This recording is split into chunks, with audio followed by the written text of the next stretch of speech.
man, myth, or God. Tonight's speakers, Pastor James Burns Jr. from the Memorial Presbyterian Church in Norman, Oklahoma, and Dr. Jamal Badawi, Professor, St. Mary's University, Halifax, Canada. Bismillah ar-Rahman ar-Rahim. Walhamdulillah wassalatu wassalam ala Rasulullah wa ala alihi wa sahbihi wa sallam. All praise is due to Allah, Creator, Sustainer, and Cherisher of the universe. And may His peace and blessings be upon His last messenger, the Prophet Muhammad, peace be upon him, and on all messengers which preceded him, peace be upon them. Respected guests, my brothers and sisters in Islam and in humanity, I greet you all tonight with the greeting of Islam. Assalamu alaikum wa rahmatullahi wa barakatuhu. May the peace and blessings of Allah be with you all. We, the Muslim Student Association, University of Oklahoma chapter, here in Norman, Oklahoma, welcome you all, each and every one of you, tonight to a Christian and Muslim dialogue. This dialogue will investigate the main difference between Islam and Christianity. That is, the nature of Jesus Christ, peace be upon him. And the topic to be discussed is whether Jesus, peace be upon him, is Christ, man, myth, or God. At this point in time, I wish to both introduce and welcome our two speakers tonight who will participate in this dialogue.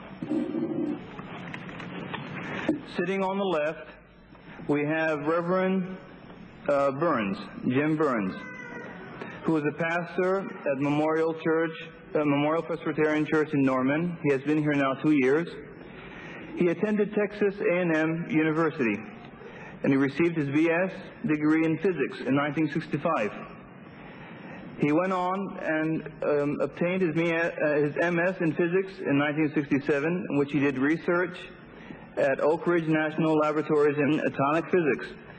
And also he went on to his Ph.D. in physics as well and finished it in 1970 and did research in nuclear physics at Texas A&M, Texas A&M's Cyclotron Institute.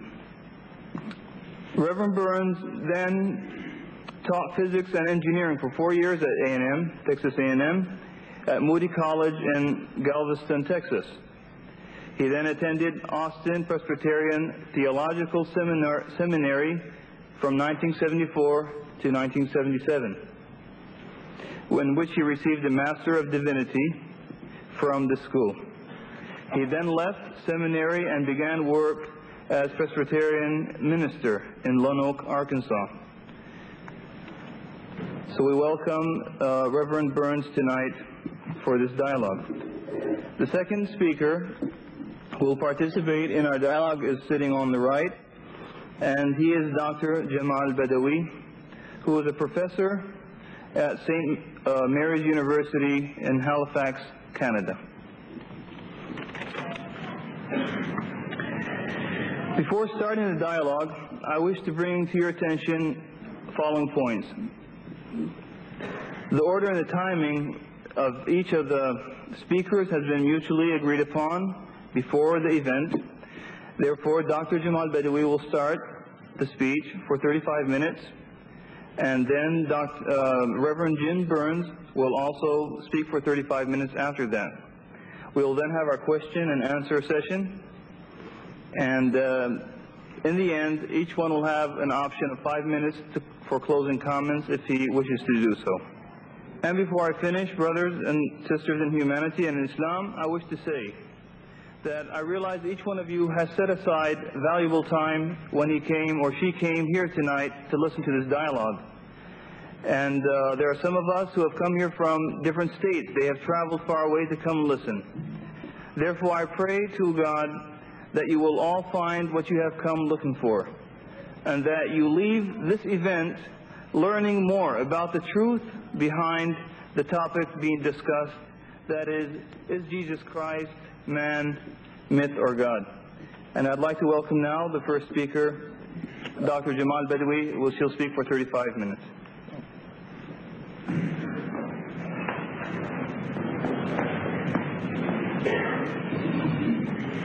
الحمد لله والصلاة والسلام على رسول الله وعلى آله وصحبه ومن والاه.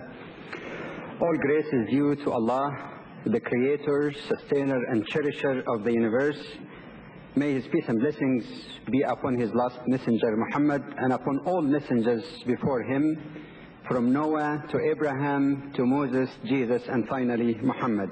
Peace and blessing be upon them all.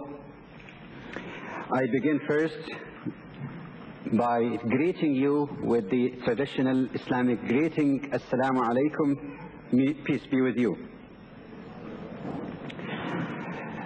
I thank Allah for giving me the opportunity to be with you at a very short notice, and I am thankful to Reverend Byrne for accepting the invitation also to participate in this dialogue.